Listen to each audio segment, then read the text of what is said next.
مجید ایسی کتاب ہے جسے انسان یاد کر سکتا ہے. سورہ فاتحہ سے لے کر والناس تک 30 پارے 114 سورتیں تجوید کے ساتھ زیر زبر کی غلطی کے بغیر یاد کر لینا، یہ صرف اور صرف اس امت کے لیے بڑی نعمت ہے.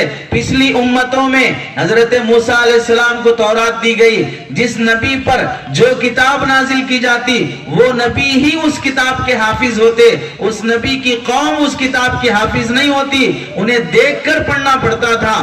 چند لوگ ایسے گزرے ہیں جن پر کتاب آسمانی نازل نہیں کی گئی، اس کے باوجود بھی انہوں نے اس زمانے کی کتاب کو یاد کر لیا. ان میں سے حضرت عزیر علیہ السلام بھی ہیں، ان پر تورات اتاری نہیں گئی لیکن انہوں نے تورات کو حفظ کر لیا تھا. اور پچھلی زمانوں میں اللہ تعالیٰ کی نازل کی گئی کتاب کو نبی کے علاوہ کوئی دوسرا نبی یاد کر لینا اتنا بڑا مقام اور اتنا بڑا کمال سمجھا جاتا تھا. حضرت عزیر علیہ السلام نے جو تورات یاد کر لی اور اپنی ازبر زبانی اس تورات کو لکھوایا تو یہودیوں نے حضرت عزیر علیہ السلام کو اللہ کا بیٹا بنا لیا کہ اللہ کی کتاب تو اللہ کا بیٹا ہی یاد کر سکتا ہے. ایسا کمال تو کوئی باکمال شخصیت ہی کر سکتی ہے. اتنا بڑا مقام سمجھا جاتا تھا اللہ کی کتاب کو یاد کر لینا. اور اللہ تعالیٰ نے اس امت پر کتنا احسان فرمایا. 5 سال کا بچہ ہو، 50 سال کا بوڑھا شخص ہو، 100 سال کا آدمی بھی ہو، کبھی بھی کوئی عمر اس کے لیے رکاوٹ نہیں ہے. سہولت بچپنے میں ہے تو قرآن یاد ہو جاتا ہے، سہولت جوانی میں مل جائے تو بھی قرآن یاد ہو جاتا ہے، سہولت بڑھاپے میں مل جائے تو بھی قرآن یاد ہو جاتا ہے. اللہ نے لاکھوں لوگوں کے سینوں میں قرآن محفوظ کر کے رکھا ہے. دشمنوں نے کیسی کیسی پلاننگ نہیں کی ہے قرآن مجید کو مٹانے کے لیے، کیسے کیسے حفاظ اکرام کو قتل کیا، شہید کیا. نبی کے زمانے میں ہی 70 حفاظ صحابہ کو شہید کر دیا گیا. اور جس موقع پر جنگوں کے معاملات پیش آئے اس موقع پر حافظ قرآن شہید کر دیے جاتے تو افسوس ہوتا کہ اتنے حفاظ چلے گئے، قرآن کی حفاظت کیسے ہوگی. لیکن اللہ رب العزت نے سینوں میں قرآن محفوظ کیا. ایک زبر ایک زیر بھی اس کا بدلا نہیں جا سکتا. 1400 سال سے لے کر آج تک یہ قرآن جیسے نازل ہوا ہے ویسے پڑھا جا رہا ہے. ایک زبر اور زیر کی بھی اس میں کمی نہیں آئی. کوششیں کرنے والوں نے، چال بازی کرنے والوں نے، مکاری کرنے والوں نے قرآن کی آیتوں میں سے کوئی پردے کی آیت نکالا، کوئی جہاد کی آیت نکالا، کوئی دوسرے سود کی آیتیں نکالا، اپنے من کا قرآن بنانا چاہا.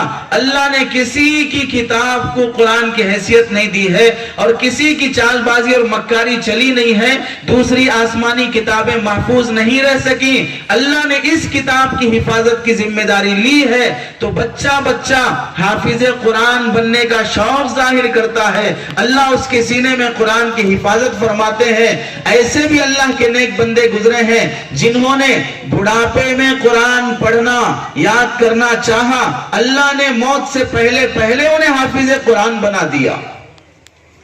پچھلے زمانے میں صحابہ کے بعد تابعین، طبع تابعین، اولیاء، محدثین کا اصول یہ تھا کہ جب تک بچہ قرآن کا حافظ نہیں ہو جاتا اسے حدیث نہیں پڑھایا جاتا، قرآن کا حافظ نہیں ہوتا اسے مسئلے مسائل اور فقہ نہیں پڑھائے جاتے. علامہ نووی رحمت اللہ علیہ لکھتے ہیں کہ پچھلے زمانے میں کانوا لا يعلمون الحدیث والفقہ، کہ وہ حدیث اور فقہ کی تعلیم نہیں دیتے تھے کسی بھی بچے کو جب تک کہ وہ قرآن یاد نہیں کر لیتا. ولید بن مسلم رحمت اللہ علیہ بڑے محدث گزرے ہیں. وہ حدیث پڑھنے کے لیے امام اوزاعی رحمت اللہ علیہ کے پاس آئے. وہ بھی بڑے محدث ہیں. حدیث پڑھنے کی درخواست کی تو امام اوزاعی محدث نے اس بچے سے پوچھا تم نے قرآن حفظ کر لیا؟ انہوں نے کہا نہیں، ابھی حافظ نہیں ہوں. جاؤ پہلے قرآن حفظ کر کے آؤ. قرآن حفظ کر کے آئے. آنے کے بعد ان کا امتحان لیا. یوصیکم اللہ فی اولادکم للذکر مثل حظ الانثیین، یہ صفحہ پڑھ کر سنانے کو کہا. بچے نے امتحان دیا، امتحان میں کامیاب ہوا. پھر اسے حدیث پڑھنے کے لیے داخلہ لیا گیا.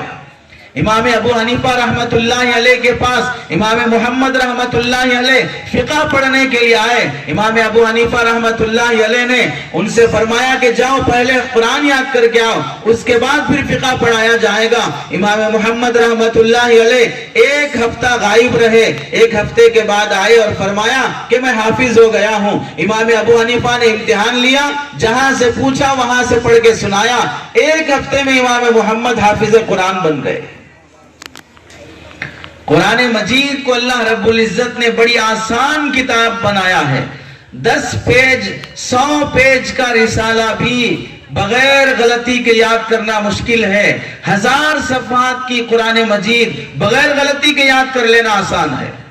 اللہ نے اس کتاب کی حفاظت کی ذمہ داری لی, ورنہ پھر آزادی کے موقع پر لاکھوں حفاظ کو شہید کیا گیا. آزادی کے موقع پر لاکھوں قرآن مجید جلائے گئے, ہزاروں حفاظ اکرام کو شہید کیا گیا. اس کے باوجود بھی قرآن مجید محفوظ ہے. اللہ رب العزت نے اس کی حفاظت کی ذمہ داری لی ہے. پچھلے زمانوں میں قرآن مجید نہیں ملتا تھا, دیکھنے کی نوبت نہیں آتی تھی. قرآن مجید وہاں پر بینڈ لگا دیا گیا اس پر. رشیا جیسا ملک جہاں پر قرآن, نماز, اذان, مسجد, کرتا پیجامہ, داڑھی, اسلامی شاعر پر بینڈ لگا دیا گیا, ایسے جگہوں پر بھی علماء نے, حفاظ اکرام نے اس دین کی, اس علم دین کی حفاظت کی ذمہ داری لی. کوئی مولوی صاحب جو حافظ قرآن ہیں, بچوں کو قرآن پڑھاتے ہیں, انہوں نے ٹیلرنگ سینٹر کھول لیا. مقصد کیا ہے؟ اپنے یا کسی اور کے کپڑے سینا نہیں ہے. دشمن کی طرف سے پابندی لگ گئی کہ اب یہاں پر کوئی قرآن کی تعلیم نہیں ہوگی. جس کے گھر میں قرآن دکھا, جس کے گھر میں نماز دکھی, جس کے گھر میں اسلام کا کوئی حکم دکھا, اسے پھانسی دی جائے گی, اسے جیل ہو جائے گی, اسے مار دیا جائے گا. ایسے زمانے میں بھی جبکہ قرآن یاد کرنا, پڑھنا, پڑھانا جرم سمجھا جاتا تھا, کوئی مولوی صاحب ٹیلرنگ سینٹر کھول کر بچوں کو اپنے پاس ٹیلرنگ سکھانے کے بہانے سے قرآن سکھا رہے ہیں. دونوں کے پاس قرآن نہیں ہے, اپنی زبانی قرآن سکھا رہے ہیں. اور پورے سال 2 سال گزرنے تک بچہ حافظ قرآن ہو جاتا ہے. سینہ نہیں آتا لیکن سینے میں قرآن محفوظ ہے. کوئی مولانا دکان کھول لیتے, میکینک شاپ کھول لیتے, وہاں وہ اسے بخاری پڑھاتے, مسلم پڑھاتے. اپنی زبان سے جو دین اور شریعت یاد ہے, دشمنوں کے نرغے میں, دشمنوں کے سائے میں رہ کر بھی قرآن مجید کی حفاظت فرمائی. ایسا بھی زمانہ گزرا کہ ایسے سخت ماحول میں کہ اگر کوئی قرآن پڑھاتا ہوا نظر آئے, جیل جانا پڑے گا, پھانسی لینا پڑے گا. شراب کی دکان کھول لیتے, باہر ننگی تصویریں لٹکا دیتے, شراب کی بوتلیں لگا دیتے, اندر سے ساؤنڈ پروف دیواریں بنا کر انڈر گراؤنڈ میں اور اندر دیواروں کے پیچھے بچوں کو قرآن پڑھایا جاتا, انہیں حدیث پڑھائی جاتی. دیکھنے والوں کو لگتا کہ یہ شراب کی دکان ہے, لیکن اندر قرآن پڑھایا جا رہا ہے, حدیث پڑھائی جا رہی ہے. ہمیں تو اللہ تعالیٰ نے بڑی عافیت کا زمانہ دیا ہے, بڑی سہولت کا زمانہ دیا ہے. ایسے زمانے میں جبکہ قرآن پڑھنا پڑھانا جرم ہو, مولوی صاحب بچوں کو لے کر, چند لوگوں کو لے کر ڈولا اٹھا کر قبرستان پہنچتے ہوں اور چادر تان کر قبر کے اطراف سے گڑھا کھود کر مولوی صاحب اور بچہ قبر میں اترتے ہوں اور وہاں قرآن مجید پڑھایا جاتا ہو. دشمن دیکھے تو سمجھے کہ میت کو دفنایا جا رہا ہے, در حقیقت وہاں میت کو دفنانا نہیں ہے, قبر میں بیٹھ کر مولوی صاحب اور حافظ صاحب بچے کو قرآن پڑھا رہے ہیں.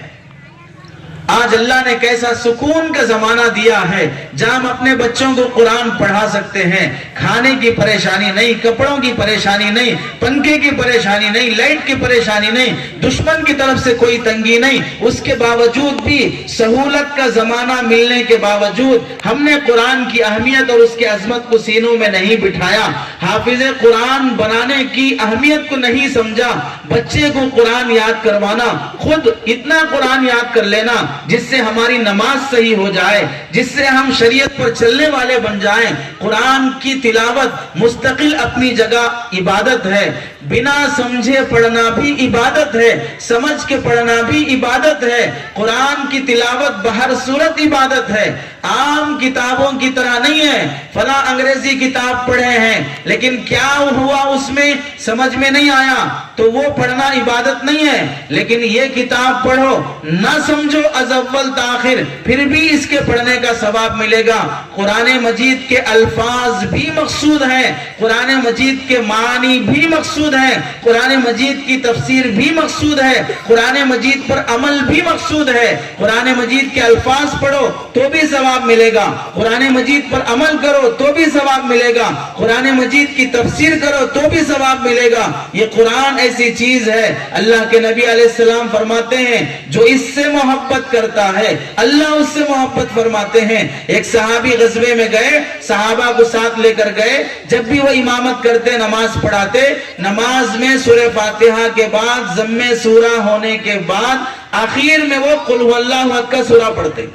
پہلی رکعت میں بھی سورہ اخلاص, دوسری رکعت میں بھی سورہ اخلاص, 3 جہری نمازیں پڑھاتے ہیں, فجر میں بھی سورہ اخلاص, مغرب میں بھی سورہ اخلاص, عشاء میں بھی سورہ اخلاص. ہر جہری نماز کی ہر رکعت میں ضم سورہ کے بعد وہ سورہ اخلاص پر رکعت ختم کرتے.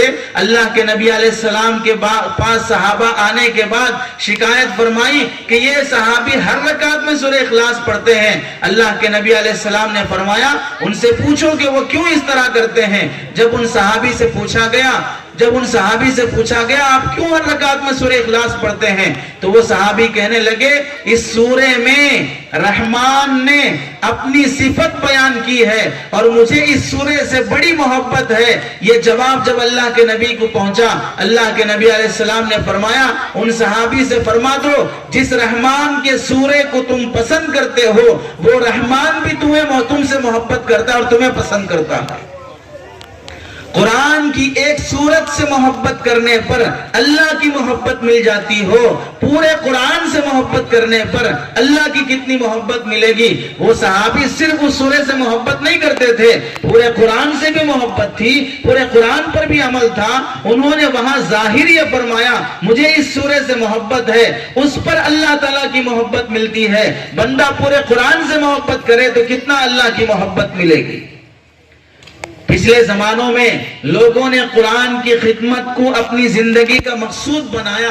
اس زمانے میں بھی علماء نے, حفاظ نے قرآن کی خدمت کو اپنی زندگی کا مقصود بنایا. اللہ ان کے ذریعے سے قرآن کی حفاظت فرماتے ہیں. حضرت عبد الرحمن سلمی رحمت اللہ علیہ بڑے تابعی گزرے ہیں. یہ وہ تابعی ہیں جنہوں نے حضرت حسن, حضرت حسین رضی اللہ تعالیٰ عنہ کو قرآن پڑھایا ہے اور جن سے قرات سبا سیکھی جاتی ہے.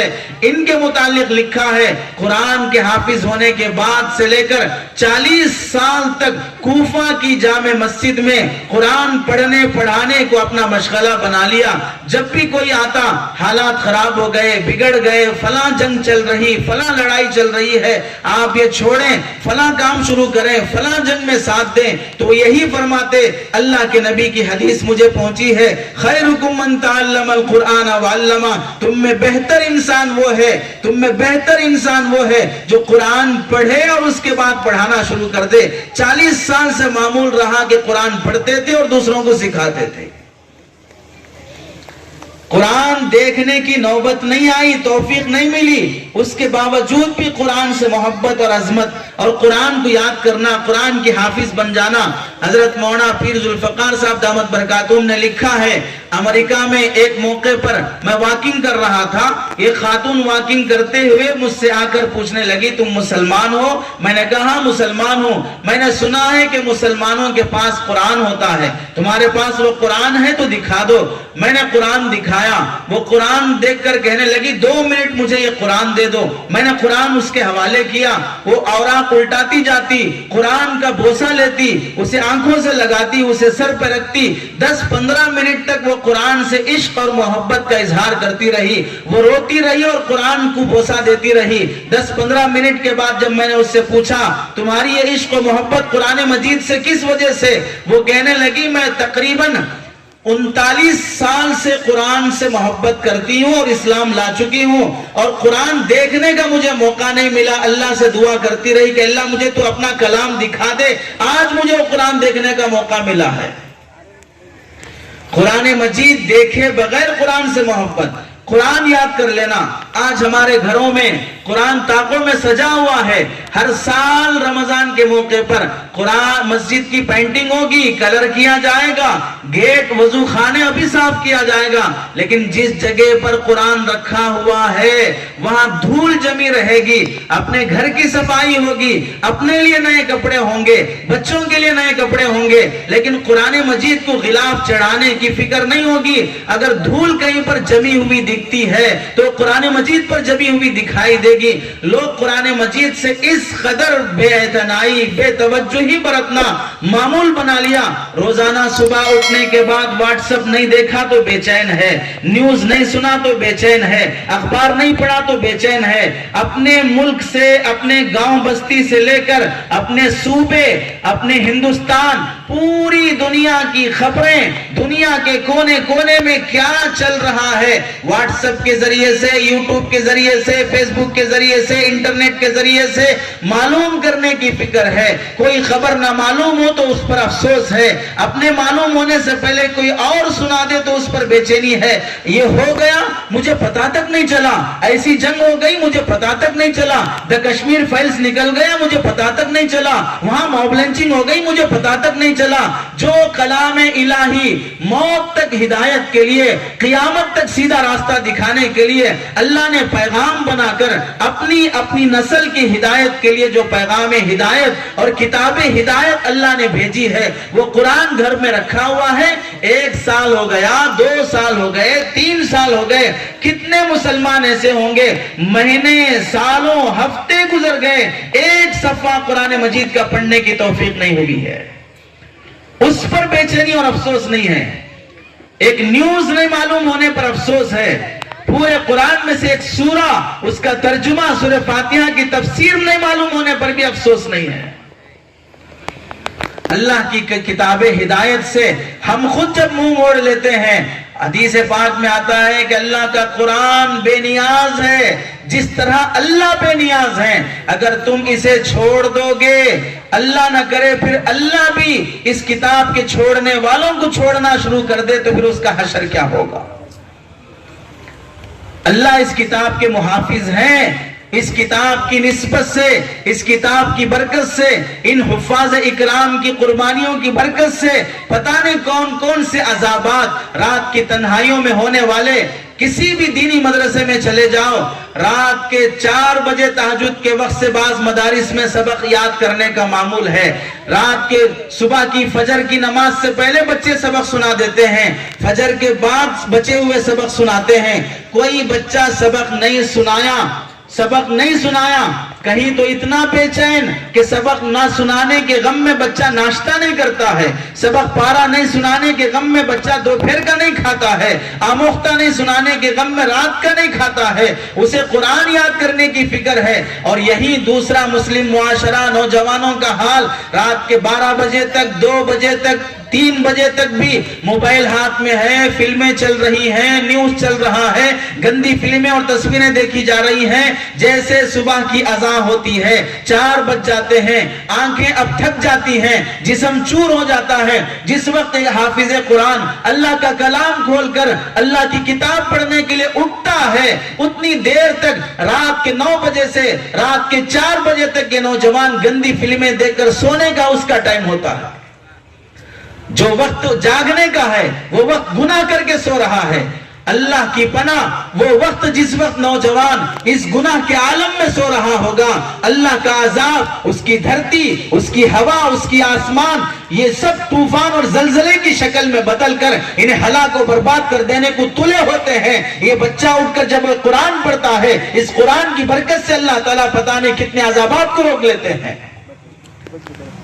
ہماری نافرمانیاں, ہمارا ظلم جو ہماری ذات پر ہے, ہمارا ظلم جو ہماری نسل پر ہے, یہ ظلم بڑا ہوا ہے ظالموں کے ظلم سے.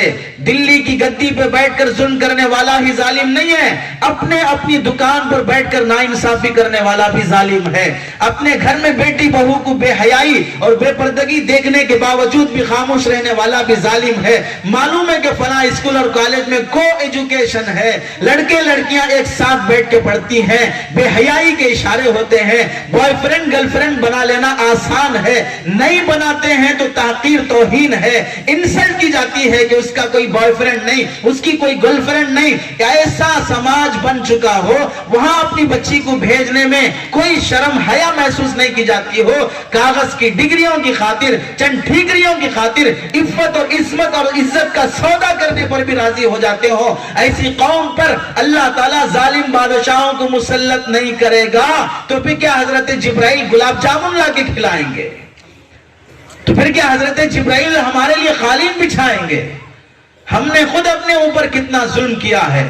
اپنے اندر کے ظالم کو, اپنے اندر کے فرعون کو ختم کرو تو پھر باہر کا فرعون خود بخود مرے گا. 6 فٹ کے 4 فٹ کے جسم پر تو اللہ کا اسلام نافذ نہیں کر سکتے, پورے ملک پر اسلام لانے کی کیسی بات کرتے ہو؟ اپنی زبان کو تو مسلمان بنا لیں, اپنے چہرے کو تو مسلمان بنا لیں, اپنی تجارت کو تو مسلمان بنا لیں. مسجد کا مسلمان مسجد کے باہر مسلمان نہیں ہے. مسجد کا مسلمان مسجد کے باہر بازار اور اپنی دکان پہ جا کر ہندو اور کافر بن جاتا ہو. یہاں تو کہتا ہے مسجد میں ہوں جھوٹ نہیں بولتا, دکان پہ بیٹھنے کے بعد جھوٹ ہی بولتا ہے. ہماری بدعمالیاں یہ ہم پر ظلم کو دعوت دے رہی ہیں. ہمارا اپنے قرآن پہ ظلم کرنا. قرآن مجید رمضان کا مہینہ تلاوت کا مہینہ ہے. رمضان آنے سے پہلے کتنا ہم نے قرآن کی صفائی کا, قرآن کی تلاوت کا نظام بنایا ہے. اور ایک وہ زمانہ مسلمانوں کی ایک جماعت کو جیل میں ڈال دیا جاتا ہے, وہ سب کے سب جیل میں ہے. جیل سے بڑا لاک ڈاؤن کون سا ہوگا؟ جیل سے بڑا لاک ڈاؤن کون سا ہوگا؟ جیل سے بڑا ریڈ زون کون سا ہوگا جہاں پر کسی کے آنے جانے کی اجازت نہیں ہے؟ ایسے موقع پر کیا کر سکتے ہیں جیل میں؟ لاک ڈاؤن میں ہم نے کیا کیا؟ لاک ڈاؤن میں ہم نے کیا کیا؟ اچھا کر سکتے, کچھ بھلا کر سکتے, اپنی اولاد کو لے کے بیٹھ کے قرآن یاد کرتے, یاد کروا سکتے, تعلیم ہو سکتی, صحابہ کی تاریخ اور سیرت سنائی جا سکتی. اللہ کے بندے ایسے بھی گزرے ہیں. لاک ڈاؤن میں اپنی 6 سال کی بچی کو لے کے بیٹھے, اسے قرآن ناظرہ پڑھایا, حفظ کرانا شروع کیا. 9 سے 10 مہینے میں باپ نے اپنی بیٹی کو لاک ڈاؤن میں حافظ قرآن بنا دیا. 9 سے 10 مہینے میں باپ نے اپنی بیٹی کو حافظ قرآن بنا دیا. ہمیں لاک ڈاؤن میں بھی اپنے بچوں کو ٹائم دینے کا موقع نہیں ملا. باہر جا نہیں سکتے, اندر اپنی اولاد اور بیوی بچوں کے ساتھ رہ کر بھی ہم نے موبائل کو ٹائم دیا ہے, انٹرنیٹ کو ٹائم دیا ہے, یوٹیوب کو ٹائم دیا ہے. جتنی صحبت اور جتنا خیال ہم موبائل کا رکھتے ہیں اس میں سے آدھا خیال بھی اپنے بچوں کا رکھ لیں گے تو بچوں کی تربیت ہو جائے گی. چارج نہ ہونے پر فکر, ریچارج نہ ہونے پر فکر, گر جانے پر فکر, فون ادھر سے ادھر رکھ جانے پہ غم. یہ سب غم جو ہمیں موبائل کے ساتھ کھایا جا رہا ہے اس کا آدھا غم اپنی اولاد ادھر سے ادھر ہو جانے پہ کھانا شروع ہو جائے تو اولاد مرنے سے پہلے شاید اللہ والی بن کے مر جائے. اس وقت ہم لوگ جتنا موبائل کو ٹائم دیتے ہیں نہ اپنی بیوی کو ٹائم دینے تیار, نہ اپنی اولاد کو ٹائم دینے تیار. لاک ڈاؤن میں ہر ایک سے یہی شکایت تھی, سب بند ہے, کیا کر سکتے ہیں, سب بند ہے, کیا کر سکتے ہیں. اللہ کے دروازے تو کھلے تھے, قرآن مجید تو کھلا ہوا تھا, دینی کتابیں تو کھلی ہوئی تھی, ہماری اولاد ہمارے گھروں اور گودوں میں پل رہی تھی. اس زمانے میں ہم پڑھنا پڑھانا کر سکتے تھے لیکن نہیں کیا. پورے انٹرنیٹ کی زندگی میں جتنا نیٹ لاک ڈاؤن میں یوز کیا گیا اس سے پہلے کبھی یوز نہیں کیا گیا. نہیں دیکھنے والی چیزیں بھی دیکھی گئی, نہ کرنے والا گناہ بھی کیا گیا, نہیں کرنے والے لوگوں نے بھی گناہ میں ملوث ہو کر رہے. اور وہاں جیل کی زندگی ہے قیدیوں کی, کچھ نہیں کیا جا سکتا. قیدی بیٹھ کر مشورہ کرتے ہیں کہ کیا کیا جائے. اب ان قیدیوں کا غم دیکھیں, ایک دوسرے کے مشورے کے بعد طے ہوتا ہے تم میں سے جس کو جتنا قرآن یاد ہے وہ ہمیں یاد کروا دے, ایک دوسرے کو یاد کرا دے.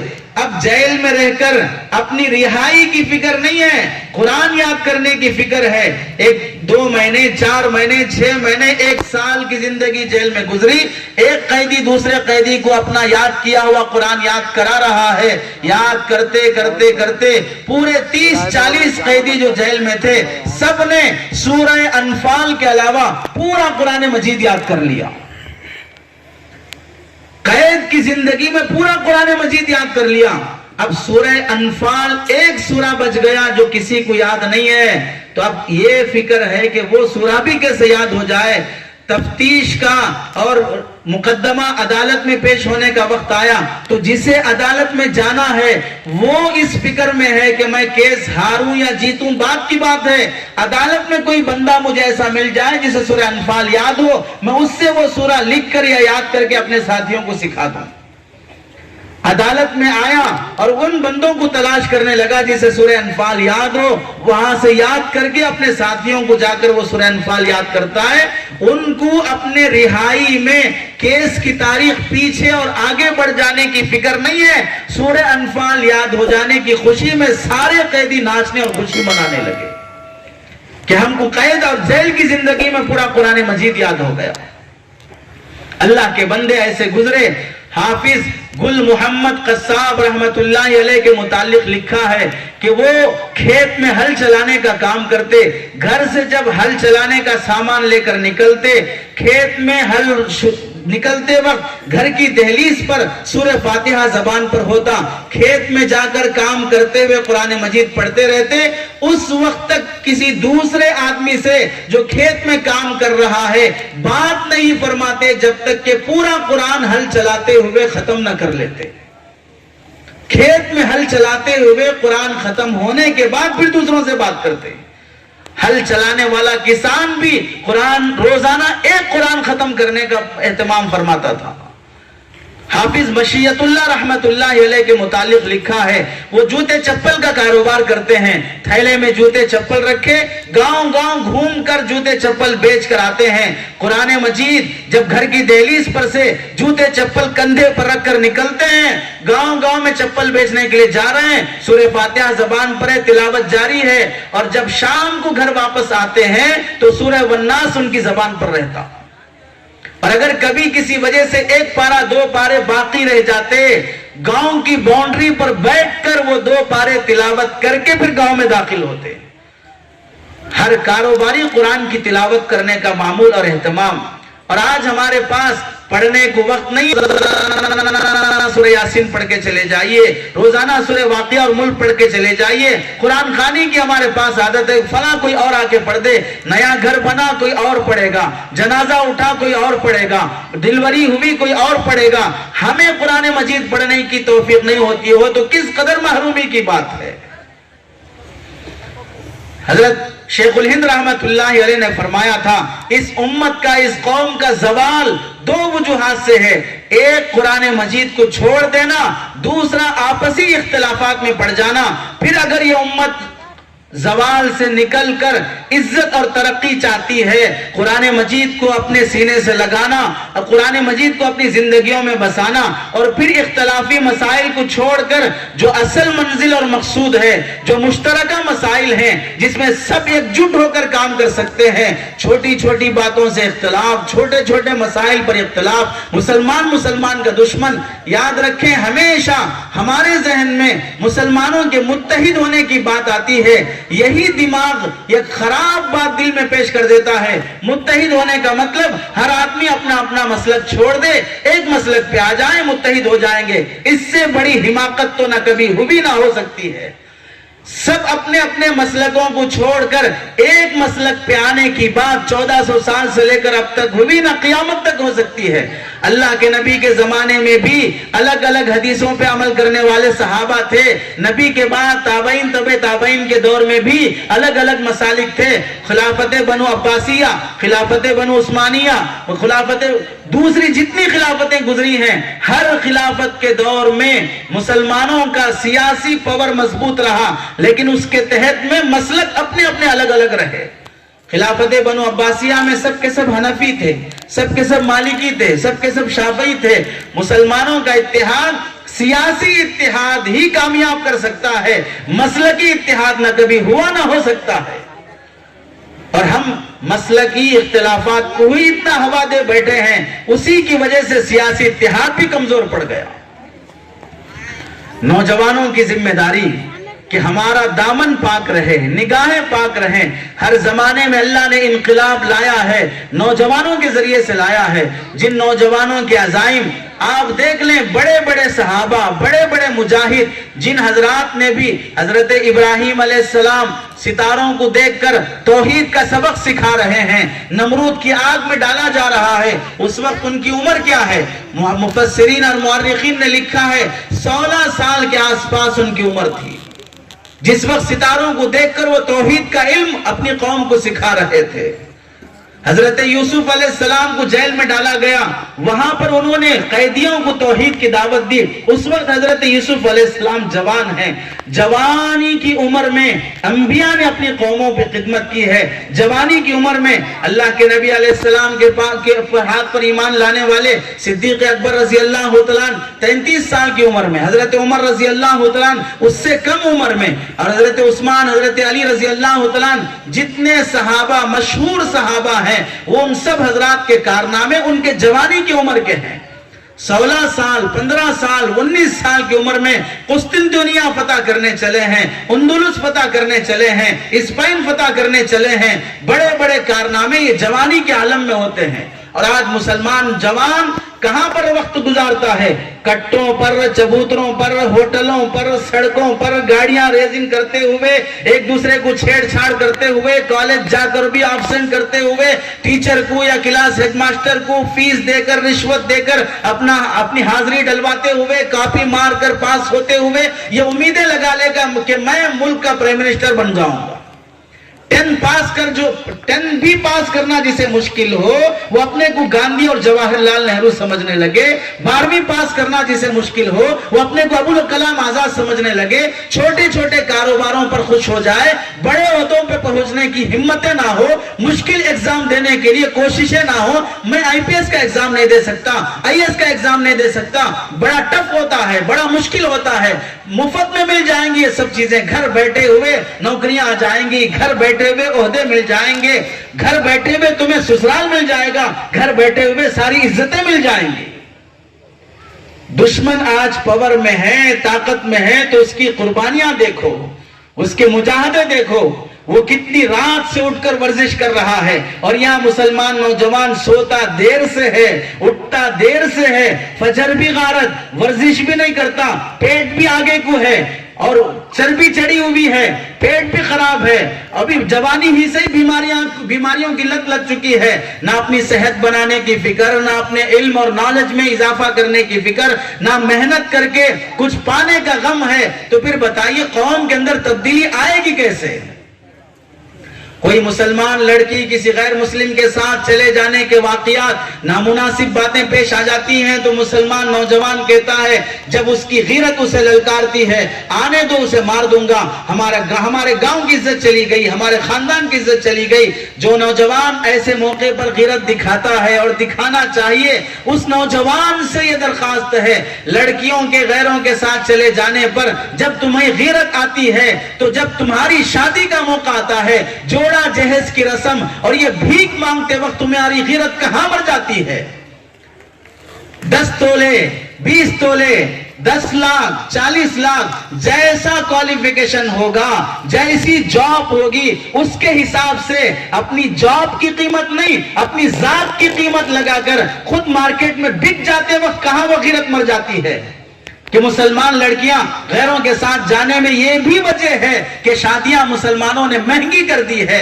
جس زمانے میں عبادت مہنگی ہو وہاں معصیت آسان اور سستی ہوتی ہے، جس زمانے میں حلال مشکل ہو جائے وہاں پر حرام آسان ہو جاتا ہے، جہاں پر بڑے سنت پر عمل کرتے ہوئے نکاح کے ذریعے سے زندگی بسانا مشکل کر دیا سماج نے، وہاں بدکاری کے ذریعے سے منہ کالا کرنا آسان ہو جاتا ہے۔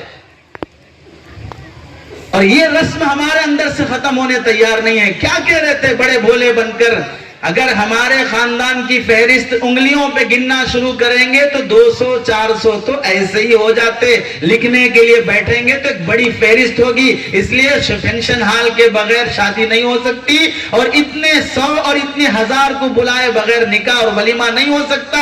ایسا اپنے خاندان پہ فخر کرنے والے, انگلیوں پہ 400 گن لینے والے, کیا نہیں دیکھ لیا لاک ڈاؤن میں جب جنازے نکل رہے تھے 400 گننے والوں کا کندھا دینے کے لیے 4 بھی آنے تیار نہیں تھے. کندھا دینے کے لیے 4 بھی آنے تیار نہیں تھے. ڈولی اٹھانے والا نہیں مل رہا ہے, ڈولا اٹھانے والا نہیں مل رہا ہے, دفنانے والا نہیں مل رہا ہے, غسل دینے والا نہیں مل رہا ہے, پائپ کے ذریعے سے پانی مار کر دفنایا جا رہا ہے, دوسری ٹیم اور تنظیموں کو بلا کر دفنایا جا رہا ہے. بیٹے کا انتقال تو باپ آنے تیار نہیں, باپ کا انتقال تو بیٹا آنے تیار نہیں. نفسا نفسی کا عالم ہر ایک کو اپنی پڑی ہے. قیامت کا منظر یوم یفر المرء من اخیہ کی وہ پورا مصداق قوم نے اپنے جیتے جی ان 2 سالوں میں دیکھ لیا کہ بھائی کی موت پر بھائی بازو گلی سے ویڈیو کال کر کے رونے تیار ہے, لیکن جنازے کے پاس آنے تیار نہیں ہے.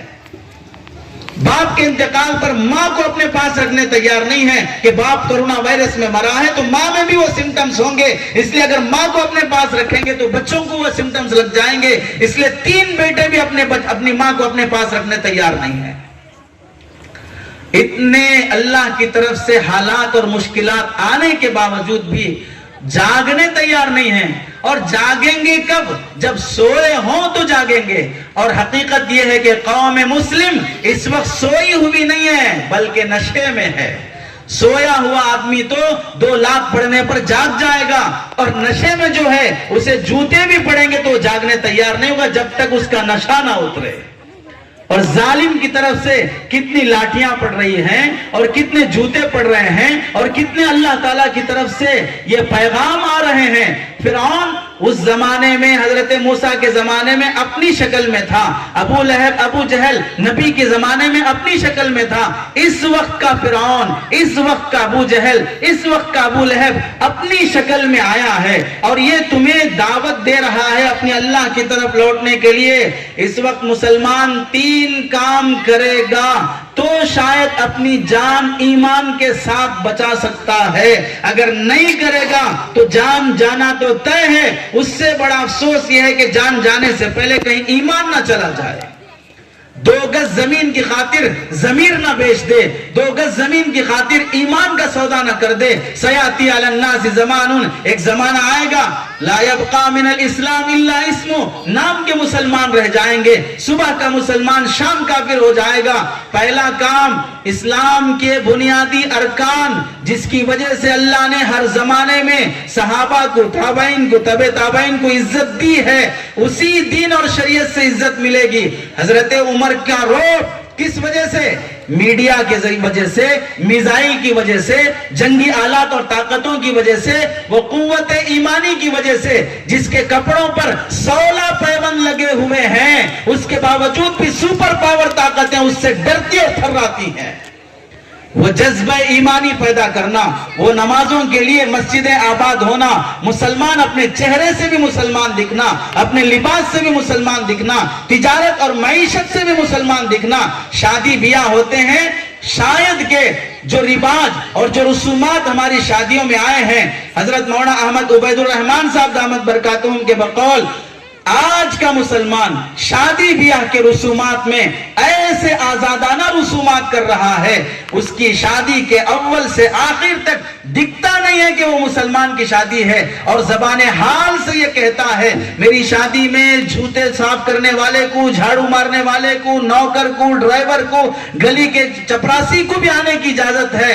اللہ کی پناہ, نعوذ باللہ, اگر میری شادی میں کسی کو آنے کی اجازت نہیں ہے تو اللہ اور اس کے رسول کو آنے کی اجازت نہیں ہے, اس کی تعلیمات اور احکامات آنے کی اجازت نہیں ہے. اتنی مصیبتیں آنے کے باوجود آج کی خواتین پاؤمیس کی رسم چھوڑنے تیار نہیں, سانچک کی رسم چھوڑنے تیار نہیں, جماگی کی رسم چھوڑنے تیار نہیں, منہ دکھائی کی رسم چھوڑنے تیار نہیں, گود بھرائی کی رسم چھوڑنے تیار نہیں. رسومات کے بوجھ میں مر جائیں گے, قرضوں میں ڈوب کر ذلیل ہو جائیں گے, بیٹی کی شادی کرنے کے لیے مٹی اور سود پہ لا لیں گے, اور اس کے بعد 2-2, 4-4 سال تک وہ سودی رقم ادا کرتے کرتے ذلیل ہو جائیں گے. لیکن ناک باقی رکھنی ہوگی. اس ناک کو بچانے کے لیے گلا بھی کٹنا پڑے گوارا کر لیا جائے گا. عزت رکھ لینا ہے بس. وہ اتنا کھلایا ہے تو میں اتنے کھلاؤں گا, وہ اتنے ڈش بنایا ہے تو میں اتنے ڈش بناؤں گا. مسلمان اگر عزت چاہتا ہے, جو ارکان, جو اسلام اللہ نے دیا ہے, اس اسلام کو اپنی زندگی میں دوبارہ زندہ کرو. بقول حضرت حسین احمد مدنی رحمت اللہ علیہ کے, اسلام کی حفاظت کرنے کے لیے وہ کوئی چھوٹا بچہ نہیں ہے, وہ کوئی کمزور آدمی نہیں ہے. تمہاری زندگیوں میں اسلام آئے گا, اسلام بھی محفوظ ہوگا, تم بھی محفوظ ہوگے. اسے بچانے کے لیے کسی فوج کی ضرورت نہیں ہے. تم سچے مسلمان بن جاؤ, اسلام بھی بچے گا, تم بھی بچو گے. ورنہ حجاب کا مسئلہ بعد میں اٹھا, حجاب کی توہین پہلے ہم نے کی ہے. سود کا مسئلہ بعد میں اٹھا, سودی کاروبار ہم نے رواج دیا اور اسے معمولی سمجھا ہے. 3 طلاق کا مسئلہ بعد میں اٹھا اور ہم نے گالی, مذاق, لائٹ لے کر طلاق کو عام کر دینا, فون پہ, فیس بک پہ, واٹس ایپ پہ طلاق دے دینا, چھوٹی چھوٹی باتوں پہ طلاق دے دینا. ہم نے جب شریعت کا کھلواڑ کیا تب دشمن کو موقع ملا ہے شریعت پر انگلی اٹھانے کا, شریعت کو کھلواڑ بنانے کا. ہم نے اپنی شریعت کو پامال کیا ہے. اسے کیا لینا دینا کس کے چہرے پہ نقاب ہے نہیں ہے, کون طلاق دے رہا کون نہیں دے رہا ہے, کون پراپرٹی پوتے کو دے رہا بیٹے کو دے رہا ہے, اسے کیا لینا دینا ہے.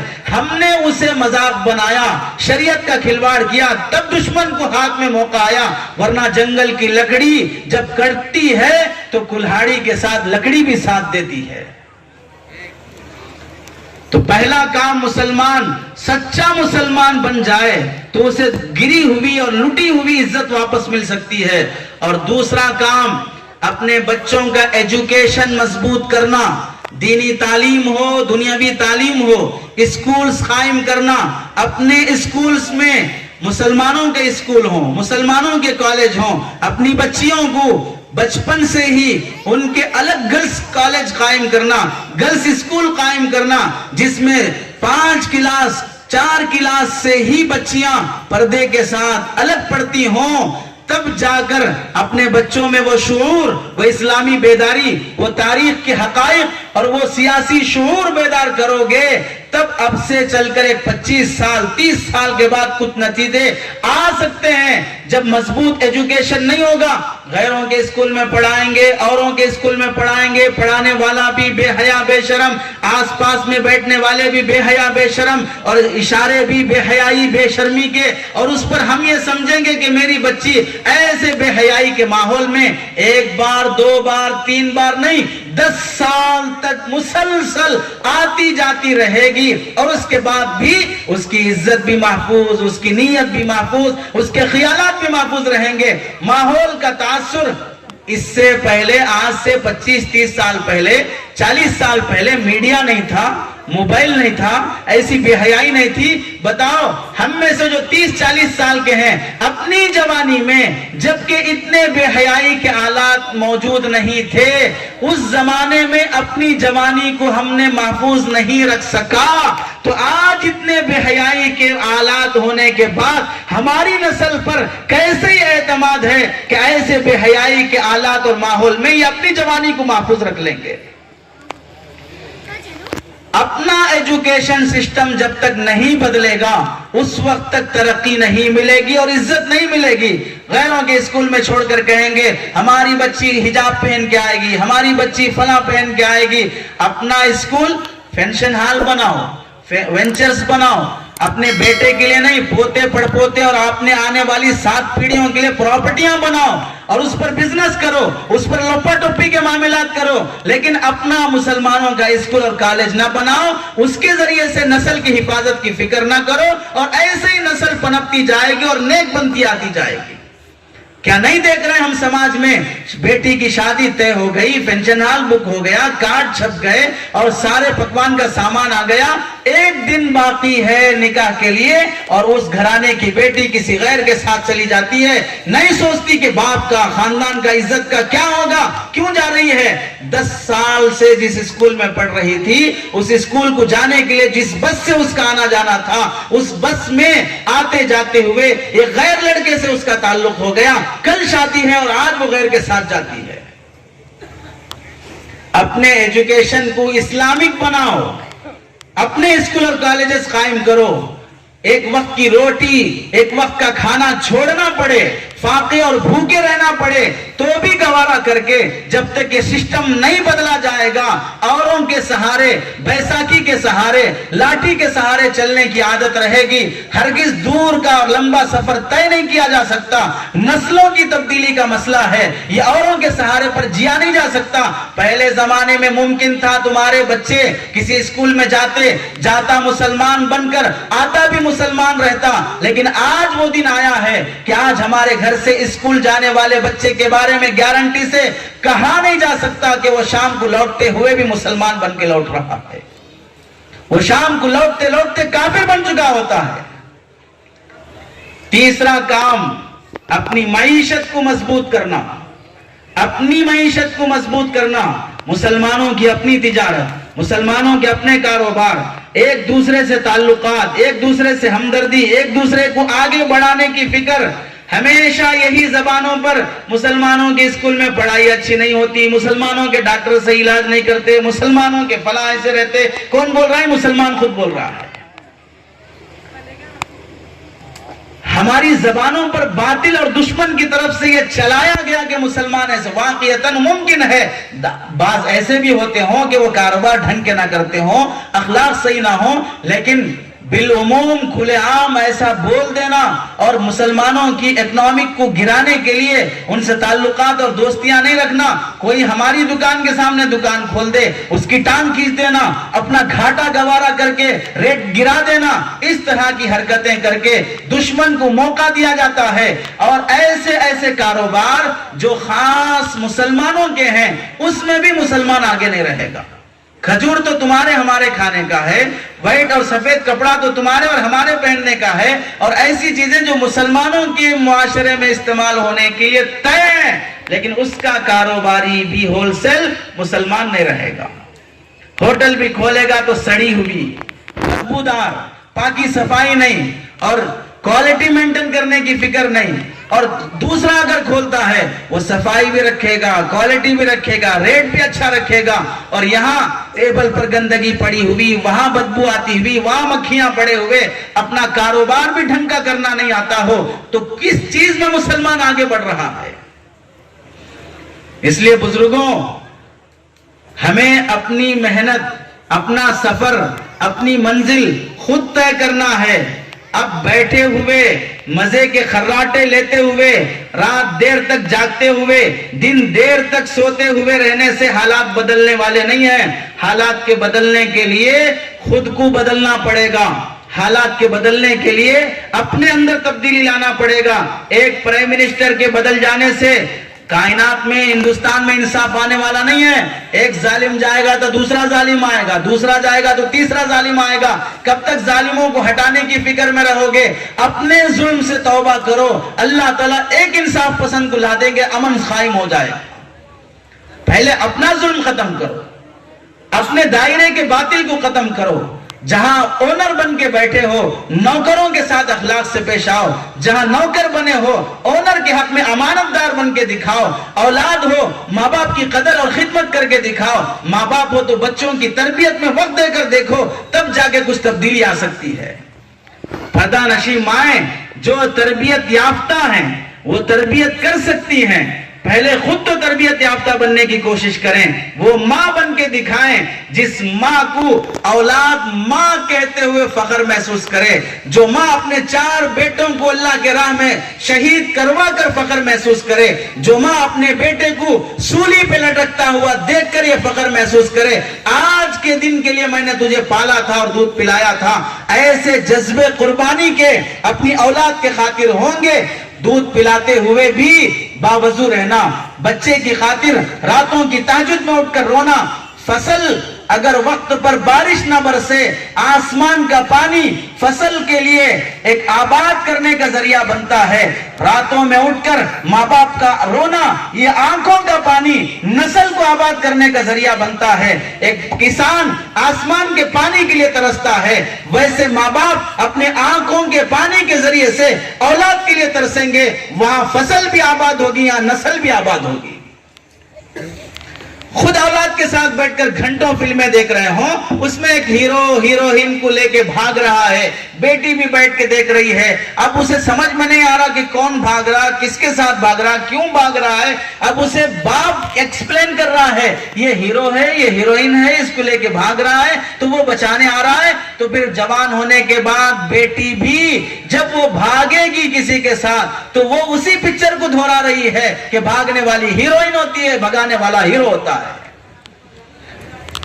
اس پر اس کے بھاگ جانے پر افسوس کرنے یا اسے جوتے مارنے سے پہلے اپنے گالوں پر بھی مار لینا چاہیے کہ میں نے بچپن میں غیر شعوری طور پر اسے فلم دکھا کر اسے سکھا دیا تھا کہ ہیروئن بننے کا یہ بھی ایک طریقہ ہوتا ہے۔ ہم نے کتنی کہانیاں سنائی اپنے بچوں کو، تربیت کے لیے کون سا ہم نے ٹائم دیا ہے؟ گھر میں جانے کے بعد موبائل اپنے پاس سرہانے، ہاتھ میں، جیب میں جو ماں باپ رکھتے ہیں وہ ہرگز اپنی اولاد کی تربیت نہیں کر سکتے۔ موبائل گھر کے باہر جو استعمال کر لیا، گھر میں جانے کے بعد موبائل کی ایک جگہ رہے گی، وہاں موبائل رہے گا۔ اب گھر میں آنے کے بعد جو ٹائم دیا جائے گا وہ بچوں کو اور بیوی کو ٹائم دیا جائے گا۔ کرنے والا موبائل فون کرنے والا اس کا بھی ایک ٹائم رہے گا، آپ موبائل ریسیو کرنا اس کا بھی ایک ٹائم رہے گا۔ کوئی ٹائم نہیں ہے، رات کے 2 بجے بھی موبائل اٹھا لیتے ہو، بچہ تڑپتا ہو، روتا ہو، بیوی وہاں پر چولہے کے پاس پکانے کے لیے بے چین ہے، تھوڑی 5 منٹ بچے کو پکڑنے کی درخواست کرتی ہے، نہیں یہ چیٹنگ اور یوٹیوب کا ٹائم نہیں ملے گا، بچہ تڑپتا روتا رہے گا، اسے ٹائم نہیں دیں گے لیکن یوٹیوب کو پابندی سے ٹائم دیں گے۔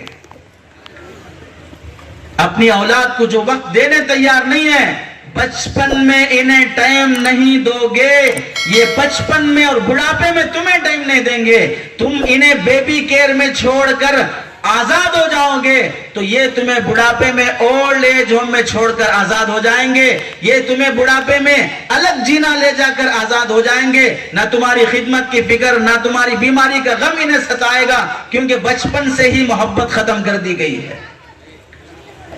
اللہ کے نیک بندوں، اپنے کو بدلنے کی کوشش کرو۔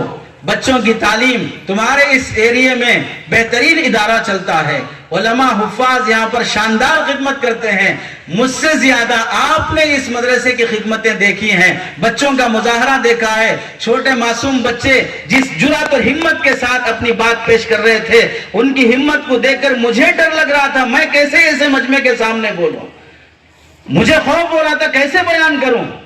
جس ہمت کے ساتھ ان بچوں نے بات پیش کی ہے، ان کا حفظ قرآن، ان کی دینی تعلیم، مختلف زبانوں کا سکھانا، قوم کے لیے آگے چل کر امام اور حافظ پیدا کرنا، قوم کے قادم اور رہبر پیدا کرنا، مختلف معمولی اور ہلکی سی تنخواہوں پر سادگی کے ساتھ، قربانیوں کے ساتھ، گاؤں دیہات میں پڑے رہ کر بہترین سے بہترین کام، شہر میں رہنے والوں سے بھی بہترین کام کر کے دکھانے والا یہ مدرسہ، ایسا مدرسہ جس پر اکابر کی سرپرستی ہو، بزرگوں کا اعتماد ہو، اللہ کے نیک بندوں کے مشورے سے چلتا ہو، ایسے مدرسے کا تعاون اور اس میں اپنے بچوں کا داخلہ، وہاں سے پڑھنا پڑھانے کا معاملہ، خدمت گزاروں کی خدمت اور دینی خدام کی خدمت کو دین کی خدمت سمجھنا اور ان کا تعاون کرنا ہمارا فریضہ ہے، ہمارے بچوں کی رہبری اور خیرخواہی ہے، ان کی فیس، ان کے مدرسے کے حق میں جو ضروریات کی تکمیل ہو۔ اللہ کے نبی علیہ السلام کتنا خوش ہوئے، مسجد نبوی میں چراغ نہیں تھا، روشنی نہیں تھی، اندھیرا ہے، حضرت تمیم داری رضی اللہ تعالیٰ عنہ نے ایک چراغ لا کر جلا دیا، روشنی آ گئی، اللہ کے نبی اتنا خوش ہوئے، خوش ہو کر اللہ کے نبی نے پوچھا یہ چراغ کس نے جلایا ہے؟ صحابہ نے فرمایا تمیم داری نے جلایا ہے۔ ایک اللہ کے گھر کے لیے جہاں پر دین کے کام ہوتا ہو، نماز پڑھی جاتی ہو، وہاں کا چراغ جلا دینے پر اللہ کے نبی خوش ہو کر فرمانے لگے کہ اگر اس وقت میری بیٹی ہوتی تو میں تمہیں اپنا داماد بنا لیتا۔ نبی کا داماد بننا کتنی بڑی سعادت ہے، کس پر؟ ایک چراغ جلا دینے پر۔ اتنا خوش اللہ کے نبی علیہ السلام ہوتے ہیں دین کے کاموں میں معاونت کرنے پر، اور یہ تعاون سرکاری اداروں کے تعاون سے نہیں، اپنی محنت کی کمائی سے جو تعاون ہوتا ہے وہ بڑی برکت والا ہوتا ہے۔ دے کر یہ سمجھنا کہ یہ لے کر مجھ پر احسان کیا ہے، اللہ جس بندے کی مال کو قبول کرتے ہیں اسے دینے کی توفیق دیتے ہیں، اور جس کا مال اللہ کے نزدیک قبول نہیں ہوتا اسے خیر اور دین کے کاموں میں دینے کی توفیق بھی نہیں ہوتی۔ فینشن ہالوں پہ لگے گا، گاڑیوں کے بدلنے پہ لگے گا، موبائل بدلنے پہ لگے گا، شادیوں کی فضول خرچیوں پہ لگے گا، لیکن دین کے کاموں میں اس کا پیسہ نہیں لگے گا، کیونکہ اگر پیسہ حلال کا ہے تو جاتا بھی حلال میں ہے، اگر حرام کا ہے تو جاتا بھی حرام میں ہے۔ دینی کاموں میں تعاون کرنے کی توفیق مل جانا یہ اللہ کی طرف سے بہت بڑا انتخاب ہے، اس لیے ادارے کا تعاون سب سے بڑا تعاون یہ ہے، اس سے فائدہ اٹھانا، اپنے بچوں کا داخلہ کرانا، ان سے دلی خلوص محبت اور تعلق رکھنا اور ضروریات میں حصہ لینا، یہ اہم چیز ہوتی ہے۔ اللہ سے دعا ہے کہ اللہ تعالیٰ سنی ہوئی باتوں پر عمل کی توفیق نصیب فرمائے۔ آمین۔ وآخر دعوانا الحمدللہ رب العالمین۔